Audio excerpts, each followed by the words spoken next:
I-search ko na lang kasi video ni Kateki ang lumalabas dito. Dito tayo. Wait lang ha. How many bodyguards of Sara Duterte right now? Ito na, mga kababayan. Ito, mga kababayan ha, basahin ko. Basa, screenshot, then pag-aralan ninyo. Ito na. Sara still has 320 bodyguards, more than Marcos Jr.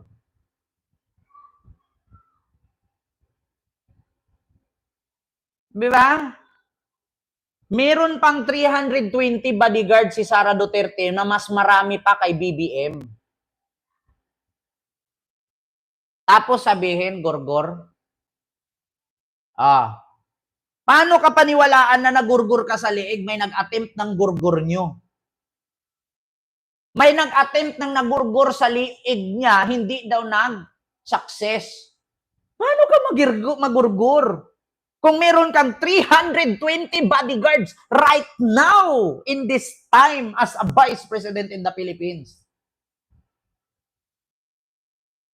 Hindi niya pwedeng isama yung 320 bodyguards niya sa dahig. Bakit? Wala namang kriminal sa dahig. Tatay lang naman niya ang kriminal na nandun. Diba? May kasama siya doon si Kateki. Yung isang lalaki lagi naka-face mask, bodyguard niya yun. 320 bodyguards, saan niya ilalagay yan? Kaliit ng opisina niya sa Quezon City. Diba? Babasahin ko ha. Manila, Philippines. Even with the recall of 75 members of her security details, Vice President Sara Duterte still has 320 security personnel. Dating 400 plus. Kinuhaan ni General Marbil ng 75 yung 400 plus niya. 433 bodyguards talaga ang bodyguard ni Sara. Kinuhaan ng 75 personnel ni General Marbil. So meron na lang siyang 320. Yeah. 320 security personnel, which is even larger than President Marcos' contingent, Justice Secretary Jesus Crispin Remulla said. Remulla made the revelation as he defend the recall of 75 police personnel from Duterte security details, saying it is no big deal. She's still 300 bodyguards. That's bigger than the president contingent. Sabi ni Remulla sa media. Nung nakaraang araw. Philippine Star ang nagbabalita. Ngayon, kung may problema kayo sa binalita ko na meron siyang 433 bodyguards na kinuhaan ng 75 ni General Marbil ng PNP at natirang 320, sabihin ninyo sa akin ngayon, fake news ako. Philippine Star ang sisihin ninyo, hindi ako. Philippine Star ang may sulat ng artikulo na yan. Diba? Tapos sasabihin ninyo sa akin, fake news ako, meron siyang 320 bodyguards na natira. 433 or 430, minainusan ng 75. Meron siyang 320 na natira.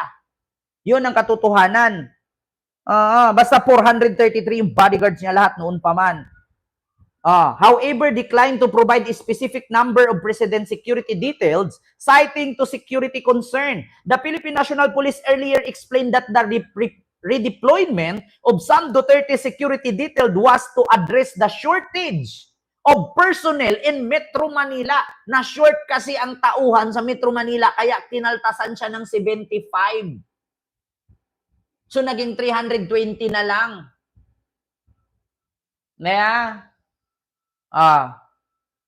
Biruin nyo yan. Wala kang ginawa sa bayan bilang Vice President. Nasa Netherlands ka nag-duty na hindi naman yan Pilipinas. Tapos meron kang 300 plus bodyguards. Sinahura ng Pilipino. Saan mo pa uupuin yung mga 300 plus bodyguards na yan? Hindi naman kasya lahat yan sa loob ng opisina mo. Kaliit-liit lang opisina ni Mama Leni Robredo doon na pinasakyan mo ngayon, ino-opisina mo ngayon. Ang opisina ni Sara, yan yung opisina ni Mama Leni Robredo noon. Di ba? 433 talaga yung bodyguard niya. Kinuhaan ang 75, basta may 300 plus. Hindi lang 320, correct me if I'm wrong, basta 433 ang pinaka-total niyan. Sa sahod pa lang ng bodyguard niya, pahirap na sa Pilipinas, magkano sinasahod nun? Siyempre, police yon. May another sahod sa PNP yon. At bukod doon, may sahod pa silang matatanggap mula sa Office of the Vice President. Sobrang dami. Di ba? Philippine Star yan. Si Rimulya nagsalita niyan, hindi ako. Kaya nga sabi ko sa inyo, yung sinasabi niyo maging Ninoy Aquino, bakit hindi niyo subukan sa sarili niya yan gawin? O baka sa sarili niya mangyari yan, hindi kay Digong. Diba? Puro ka ng rally sa dahig. Umuwi ka sa Pilipinas, serbisyuhan mo yung 32 million na bumoto sa'yo, di umano. Di umano, 32 million, di umano. Serbisyuhan mo yun. Ngayon, speaking of Digong at Ninoy Aquino, hindi mangyayari yon. Bakit? According nga kay Attorney Claire Castro, hindi po nagpapatay ng 30,000 ka-Pilipino si Ninoy. Si Digong nagpapatay po ng 30,000 ka-Pilipino. So, hindi sila magkapareho. Yun ang sagot ni Attorney Claire Castro. Pangalawa, kay Sara Duterte pa rin. Hindi tayo matatapos kay Sara dito. Kay Sara Duterte pa rin, mga kababayan. Ano na naman yan, Ken? Panibago mong topic patungkol kay Sara Duterte. Bakit hindi natin subukan na balikan ang confidential fund issue? Kung dati, sa confidential fund ni Sara, merong mga pangalang Mary Grace Piatos, Kokoy Villamin, Ricardo Owishi, Ferdinand Nagaraya, Ferdinand Owishi, Nova, mga pangalang chichirya. Nung nakaraan, mga pangalang kamote. Kung naalala ninyo, yung una, mga chichirya. Sunod, pangalawa, mga carbohydrates, kamote, dodong bungal, dodong kamote, dodong whatsoever. Kung naalala ninyo, ngayon naman, mga baho naman, amoy asim, amoy jugjug. Yun na naman ang mga pangalan ngayon. Kakaiba. Nakakaloka, in fairness. Kung dati pangalan chichirya, pangalawa mga carbohydrates, no, mga kamote, mga dudong, mga dudong ganito, dudong ganyan. Ngayon naman mga jugs maasim, jugs kimir, jugs kwala, jugs mga bababaho na apelyido naman, panibago. Oh my God. Ibang pangalan naman. Ngayon mga kababayan, sinong pinagluluko ng Office of the Vice President? Una, apelyido, chichirya. Pangalawa, kamote. Pangatlo, mga asim-asim na, mga bababaho na, mga jug-jug na. Eto na. Confi. Recipient ni Sara. Apelyido kakaiba. Diyos mio Marimar. Dito tayo ha. Napin muna natin. Matatawa kayo dito mga kababayan. Kakaibang pangalan. Patungkol sa confidential fund. Ito na. Sara Duterte. Confi. Issue. Panibago na naman ito. Ay, Diyos ko talaga, mga kababayan. Napin natin ha. Kakaiba na naman ito. Sino yung congressman na mataba? Kung dito, ang sabi dito, Kokoy Villamin, Mary Grace Piatos, tapos Dudong Kamuti, Dudong Bungal. Ito naman confidential fund.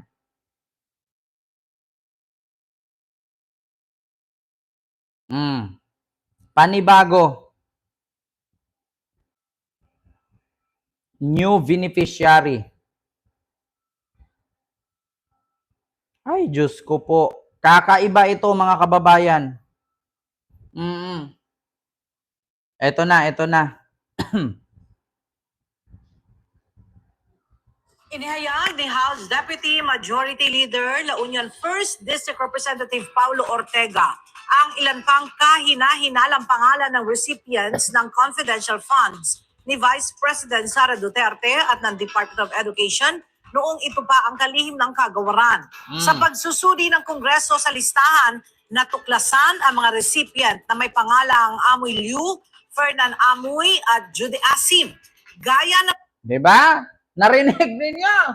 Kung dati, Chichirya, Nova, Uwishi, Piatos, Nagaraya, tapos yung pangalawa, merong Dodong, Bisayang-Bisaya na pangalan, Mamyamalay, Silupo. Diba? May iPad ka na. Matagal na ako may iPad. Diba? Hindi po to iPad, tablet po ito. So ngayon naman, ang pangalan, Amoy Lu. Amoy Lu. Pangalawa, Fernan Amoy. Pangatlo, Jog de Asim. Putang inang yan. Anong klaseng nilalang ang Pilipino kung hanggang ngayon maniniwala pa rin sila? May Xiaomi pa, may apelyido pa cellphone. May Dodong Kamote, may Mingo. Sabi ni, Ouch Guevara, may iPad ka na, hirap ka makabili niyan. Putang ina mo, pag binagsakan kitang 3 baritang ginto. Itong iPad na to, barya lang to sa akin. Tandaan mo yan. Hindi mo pa nakita? Ayan pa 100,000 yan. Ito 35,000 lang to, Huawei pa. Sabihin mo kung mahirap makabili. Tang ina mo ka, kahit matulog ako buong buhay ko, hindi ako mamamatay sa gutom. Huwag mo ko sabihan bayaran. Hindi ako katulad ng mga DDS vlogger dyan na pinapapunta pa ng China. At gagastusan pa ng mga Chinese. Sagutin ninyo ito. Amoy Lu. Fernan Amoy. Jugs ni Asim. Juga mo maasim. Amoy Lu. Utang ina. Sinong Pilipinong maniniwala pa dito at sinong DDS na tanga na hanggang ngayon magpakatanga pa rin? Sino? Sabihin ninyo ngayon na hindi kayo pinagluloko. Sabihin ninyo ngayon na hindi kayo ginawang tanga ni Sara Duterte. Sige nga. Amoy luga. Ferdinand Amoy. Pirti ang amoy. Jugs di Asim. Putang inang yan. Mga dipuga, lintian, amoy luga. Jugs di amoy lu. Jugs di Asim. Pirti amoy. Putang ina, kung meron mang totoong sabog, yun yung gumawa ng pangalan na to sa confidential fund ni Sara. Bahu, lubot, meron ba? Ito ang explain ninyo, mga DDS. Putang ina ninyong lahat, mga DDS. Sinong pinagluloko ninyo? Kaming mga Pilipinong mas mautak pa sa Vice President ninyo. Lulukuhin ninyo, papaniwalain na ang tatanggap ng confidential fund, mga pangalan ng mga kamote, chichirya at mga amoy. Putang inang yan. Sinong Pilipinong lulukuhin ninyo? Unang nilabas ni Sara ang pangalan, apelyido, chichirya. Pangalawa, Manggo. Pangatlo, Kamote. Ngayon, pang-apat, mga amoy luga. Jugs di amoy. Ferning amoy. Amoy lu. Sinong tanga Pilipinong uutuin nila sa ganyan? Hindi tayo nag-aral ngayon. Kahit grade 1 matatawang magbasa nito. Tang inang yan, Fernang Amoy. Putang ina, nakakaputang ina talaga. Ganito bang gobyerno ang gusto ninyo? Ganito. Ma'am Samantha, maraming salamat po. Ma'am Samantha Ge. Ayan, sa yung super sticker. Thank you so much. Pilipino, hanggang kailan kayo magpakatanga? Kinain na tayo ng sistema ng mga DDS na hanggang ngayon naniniwala sila na mabuti ang hangarin ni Sara Duterte. Samantalang ang tumatanggap ng confidential fund hindi nakarehistro sa PSA at sa NSO. Putang ina. Ito. Continue. Inihayag ni House Deputy Majority Leader La Union 1st District Representative Paulo Ortega ang ilan pang kahina-hinalang pangalan ng recipients ng confidential funds ni Vice President Sara Duterte at ng Department of Education noong ito pa ang kalihim ng kagawaran.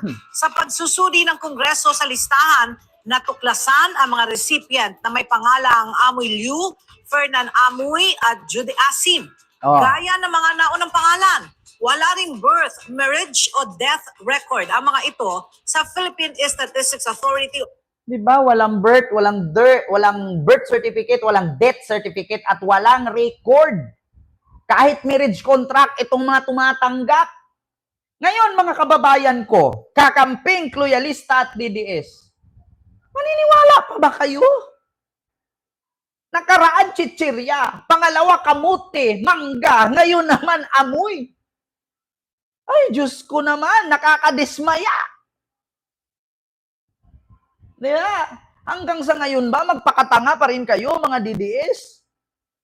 At naniniwala kayo ng tumatanggap ng confidential fund, amoy luga, firting amoy, at jugs-jugs na asim. Putang inang yan. Ito yung mga dapat pinagmumura eh. Diyos ko, amoy luga. Firting amoy. Jugs di asim. Putang inang yan. Saan kayo kumukuha ng kapal ng mukha at saan kayo hindi ba kayo nag-iisip? Ultimo grade 1 student. Matatawa pag nabasa yan. At mismong inimbestigahan na ng Kongreso na walang death certificate, walang date certificate, walang birth certificate, at wala sa lahat, walang marriage certificate. Hindi rehistrado sa NSO or sa PSA. Maraming salamat, Ma'am Ashley Dines, sa yung super chat. And thank you so much po. PBBM Load Circuit, maraming salamat po. Ma'am Ashley Dines Vlog. Di ba? Just try to imagine. Putang ina, nakakaano eh.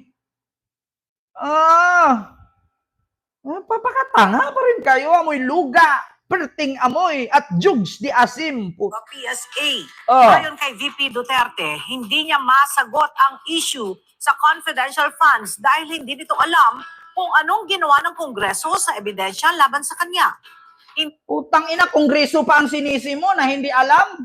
Hindi niya alam kung anong ginawa ng Kongreso. Iniimbestigahan lahat ng tumatanggap. Kasi nagpasa ka ng resibo sa COA. At hinanap ngayon ng Kongreso kung yung mga tumanggap ba ng nasa resibo ay tao ba o hindi, gawa-gawa lang. Ngayon, nung hinahanap ng Kongreso, at ng mga mambabatas, hindi makita kung anong pangalan ang nilagay mo dito. Tapos sisihin mo yung Kongreso. Hindi rin ito alam kung ang mga dokumentong ito ba ang isinumite ng Office of the Vice President. Napaka-imposible naman na hindi galing sa Office of the Vice President ang mga dokumento na yan, galing sa COA nga yan. Kinuha ng Kongreso at inibistigahan yung mga tumatanggap. Di ba, Mamayet? Wala na akong masabi sa anong klaseng palusot yan, Sara. Dapat sa'yo i-impeach ka na. Huwag kayo magalit sa akin, mga DDS. Kasi huwag nyo kaming idamay kung bobo kayo, kayo lang dapat. Kaso nadadamay kami. Pilipino kayo, Pilipino din kami. Pero yung kabubuhan ninyo, nananatili eh. Sagad sa buto.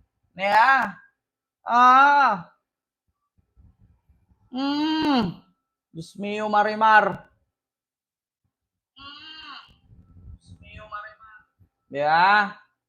Dito tayo, mga kababayan. Amoy lusi, amoy julogs, jogs di asim. Ay, putang ina. Pero sa totoo lang napaka-unfair. Napaka-unfair talaga minsan ng Congress. Ito, mga congressman, huwag kayong magalit sa akin. Yung mga vlogger na pinaiyak ninyo ng mga fake news, kaya-kayanin ninyong sigawan, kaya-kayanin ninyong pasuri-surihin. Pero si Sara Duterte, wala kayong aksyon. Di ba? Nagtataka lang din ako sa mga kongresista. Kapag mga vlogger, harap-harapan ninyong pinapaiyak, pero si Sara Duterte, malayang nakakalabas-pasok ng bansa, hindi nyo man lang maaresto na napakaraming ebidensya ng hindi niya masagot-sagot. Pero yung mga vlogger ilang araw na hindi sumipot dyan sa tri-committee hearing, bababaan ninyo ng warrant, bababaan ninyo ng contempt. Si Sara Duterte, ang dami nyo nang nakikitang ebidensya, hanggang ngayon labas-pasok lang sa Pilipinas. Di ba? Minsan unfair. Para sa akin, vlogger din ako, mga vlogger din yun, pero hindi ko sila kinakampihan kay mga fake news sila. Pag mga vlogger, mga maliliit na tao, mga mabababa at walang posisyon sa gobyerno, kaya ninyong i-contempt, kaya ninyong paiyakin. Samantalang si Sara Duterte, napakarami ninyong nakukuhang ebidensya na puro kabulastugan, hindi nyo man lang mababaan ng warrant. Ano bang kinakatakot ninyo? Napakadami ninyo. Isa lang si Sara. Si Digo nga, napakulong nyo, si Sara hindi.